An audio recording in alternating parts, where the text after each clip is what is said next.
So the reason I'm creating this video is every year in the summer, guys go home, we're training together as a team, people do intelligent training, and one of two things happen. One, guys get together with other people that maybe don't have as much knowledge or wherewithal about what kind of training they should be doing for football, and they run some really long distances.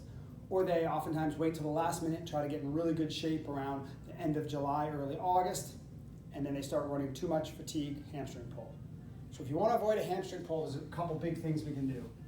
One, we need to make sure that your hamstring length and your hip flexor length are appropriate. What's appropriate? Well, if I can get my hamstring in a controlled motion to 90 degrees, it's probably pretty good. In a hip flexor, if I can get my foot to my butt in a couch stretch, I'm probably pretty good.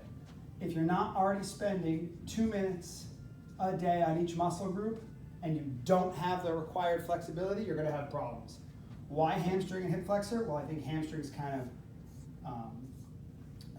easy to understand why, right? I need the length in my hamstring so I can let my leg come way out in front of me when I'm reaching for distance on my stride before my leg swings back under me. But the reason the hip flexor is so important is if the hip flexor gets tight, it tips the pelvis forward. So now the pelvis that used to start here, and now your hamstring would attach here, that hamstring that used to only have to cover this distance, now needs to cover this distance. Now at a slow speed, if I just bring my leg up and I run out of hamstring length, it will just stop. But I'm at a fast speed and I swing my leg, now this hamstring gets pulled to that longer position, and we oftentimes get a pull. So hamstring length, hip flexor length are absolutely key. Second thing to think about, eccentric hamstring strength. What does eccentric mean? That's the stretching, the lengthening.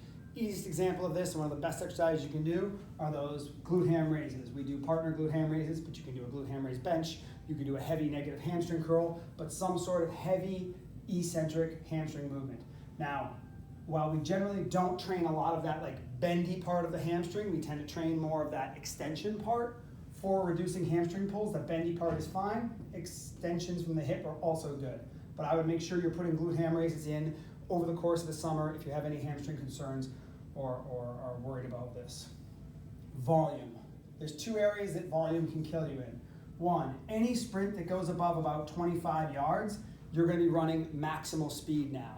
That means you're upright. This is generally when you see the athlete fighting against their body. So one, learn to run upright without fighting.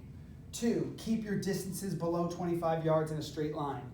If you want more conditioning, run more repeats, or run change of direction movements that increase the volume. Or find a conditioning method like an assault bike or something else that doesn't put your hamstring at any risk. When you try to run distances 30, 40, etc., that distance is just much more likely to pull your hamstring. Now there's a few exceptions. Special teams players, some wide receivers, maybe some cornerbacks. If you're in a position where you're routinely running longer distances, then you need to train for those longer distances. But if you're going to train for those longer distances, it cannot be part of your conditioning. It should be a one-off speed workout. So full warm-up beforehand, tissue work beforehand. Make sure you feel good. Make sure you're hydrated. Start your volume at 20s and 25s for the first couple weeks. Bring that volume up to 25s to 30 or 35s for the next couple weeks. Start shifting that volume from 35 up to 45 or even 50. Rarely will you ever see people run this distance in a game though. So again, we can get a lot more benefit running 5 to 25s, doing it more often or doing it faster than we're going to get from longer distances. So volume is important, and that's volume of each sprint. The other area where volume is important is as you get more fatigued, your hips actually drop a little bit as you're running, and it ends up putting you in a position where you're more likely to have a hamstring pull. So your overall volume in one session should be brought down. Again, if you want more conditioning and you're concerned about your hamstrings, don't get your conditioning through sprinting. Do your sprint and speed work. Get your conditioning through bodyweight exercise, sled push, something where we don't have that high-end speed where I'm throwing my leg out in front of me exhausted. Lastly, linemen, people that are not running long distances, you have no reason to do these things. Maybe some 50%, 60% speed gassers, but this is not your game. Do this over and over again. Running this as a lineman or any position that doesn't require that is, in my opinion, completely stupid. Okay, so how do we avoid a hamstring pull? One, proper warm-up, proper nutrition, proper hydration, making sure we're ready to actually do exercise, foam roll, etc. Two, make sure we're doing our hamstring and hip flexor work every day, 2 minutes per side per muscle group.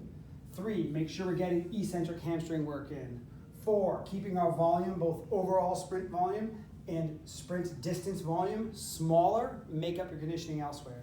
And 5, and the absolute number one way to avoid pulling a hamstring is to have never pulled one.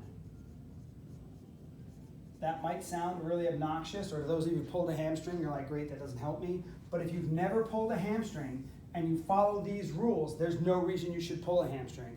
And once you've done one once, they are constantly an issue for you for the rest of your career.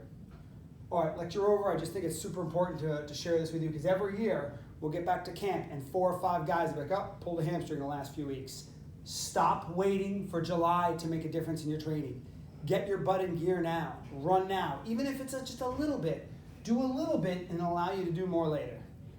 All right, thank you all. Hope you're all having a great summer. Hit me with questions. Happy to chat more anytime.